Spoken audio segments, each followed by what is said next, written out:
वर्मा जी,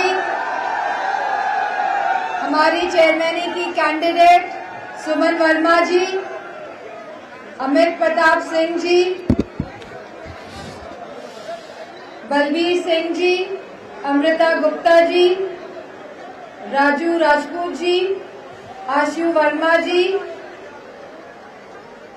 शुभम जाटव जी, राफी मंसूरी जी, रफक कुरैशी जी, श्रीमती जूही सिंह जी, श्रीमती रिभू श्रीवास्तव जी, हमारी ज्योति मैसी जी, महाराज सिंह साठिया जी और मंच पे उपस्थित सभी सम्मानित नेतागण और छोटे मंच पे उपस्थित सभी सम्मानित नेतागण, कार्यकर्ता, हमारे सेक्टर प्रभारी, सह सेक्टर प्रभारी, बूथ प्रभारी और सभी आज इस सभा में आए हुए आदरणीय बुजुर्गजन, माताएं, बहनें और हमारे सभी युवा साथी,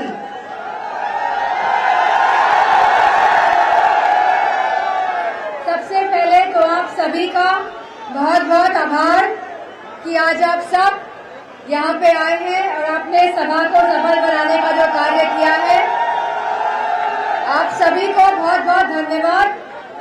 हम सभी जानते हैं 2024 का चुनाव होने जा रहा है और कहीं ना कहीं यह चुनाव देश की राजनीति में परिवर्तन लाने का चुनाव है, बदलाव लाने का चुनाव है।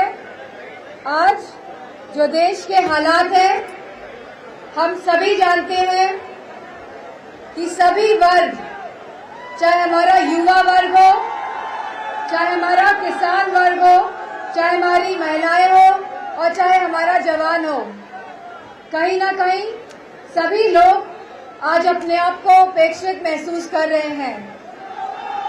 जहां युवाओं के पास कोई रोजगार नहीं है, कोई नौकरी नहीं है और नौकरियों का तो हाल हम सभी जान ही रहे हैं कि किस तरह पेपर लीक करा के बार बार उत्तर प्रदेश में नौकरियों को निरस्त कर दिया जाता है और कहीं ना कहीं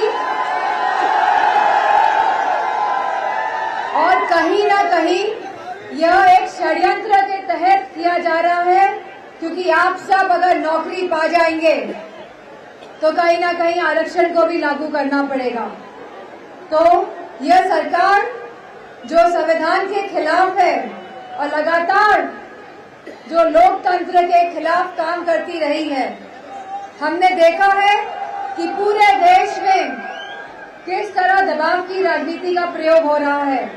जहां बड़े बड़े मुख्यमंत्रियों को अपने जेल में डालने का काम किया है, वहीं प्रदेश में, जिले में और गांव-गांव तक आप कहीं ना कहीं दबाव की राजनीति का प्रयोग कर रहे हैं।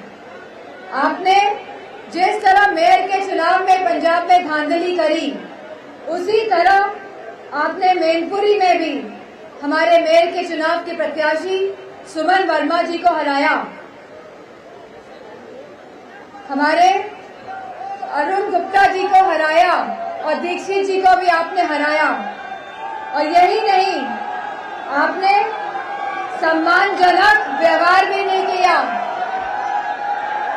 हमारे प्रत्याशियों के साथ।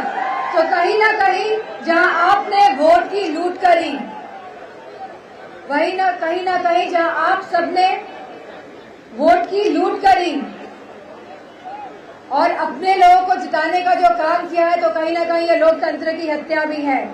क्योंकि लोकतंत्र में हम सबको अधिकार है कि हम अपने प्रतिनिधि को चुनें, लेकिन आपने जो कार्य किया है और जो आप कार्य कर रहे हैं, जो दबाव की राजनीति का प्रयोग आप सभी समाज और सभी वर्गों पे कर रहे हैं, कहीं ना कहीं यह दबाव की राजनीति को खत्म करने का भी अवसर हम सबके हाथों में है। और मुझे पूरा विश्वास है कि सभी समाज, सभी वर्ग इस बार एक साथ आएंगे और ऐसी सरकार को हटाएंगे जो कहीं ना कहीं लोकतंत्र और संविधान की हत्या कर रही है। अब सवाल, आज हमें राशन के नाम पे क्या मिल रहा है? अगर हम देखेंगे तो आज खाली ये लोग राशन के नाम पे बाजरा दे रहे हैं आकलन करेंगे तो हम सबको यह महसूस होगा कि आज से 10 साल पहले जहां चावल, आटा, मिट्टी का तेल और चीनी भी मिलती थी, आज हमें केवल बाजरा मिल रहा है। तो ये लोग वो लोग हैं जिन्होंने आपके राशन में भी भ्रष्टाचार किया है और राशन में भी लूट मचाने का काम किया है। और मुझे पूरी उम्मीद है कि यह चुनाव जहां मैनपुरी का हम सब जीत रहे हैं, लेकिन अब लड़ाई है कि हम कितना वोट बढ़ा ले जाएं, हम बूथ में अपना वोट कैसे पहुंचा ले जाएं। और मुझे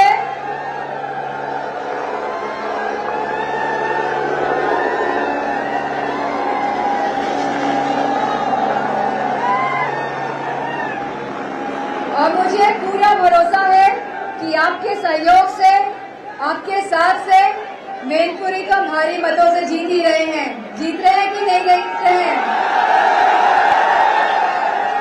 जैसा हमारे पूर्व विधायक जी ने कहा कि कन्नौज ज्यादा वोटों से जिताएंगे या मैनपुरी?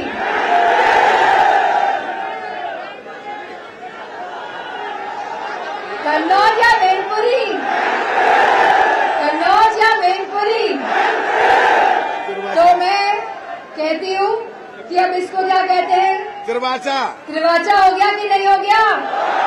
और बहुत पुरानी कहावत है कि प्राण जाए देश की, लेकिन देश की बहुत पुरानी कहावत है कि प्राण जाए लेकिन वचन। तो मुझे पूरा भरोसा है, जो सहयोग, जो साथ और समर्थन आप सब ने समाजवादी पार्टी का करा है और मेरा भी करा है, मैं आपकी को धन्यवाद देती हूँ। और मुझे पूरा विश्वास है कि आने वाला चुनाव जो बदलाव का चुनाव है, जो कहीं ना कहीं बदलाव के साथ परिवर्तन का चुनाव है और बहुत ही महत्वपूर्ण चुनाव होने जा रहा है, क्योंकि देश का भविष्य और युवाओं का भविष्य इसी चुनाव पे निर्भर करता है। जिस शासन को 10 साल हो गए हैं, शासन को कितने साल हो गए हैं भारतीय जनता पार्टी के? 10 साल। और 7 साल उत्तर प्रदेश के हो गए हैं शासन को। तो 17 साल का शासन बहुत बड़ा होता है बदलाव लाने के लिए, लेकिन कहीं ना कहीं यह सरकार सामर्थ्य नहीं दिखा पाई है बदलाव लाने के लिए। और हमारे युवा, हमारे किसान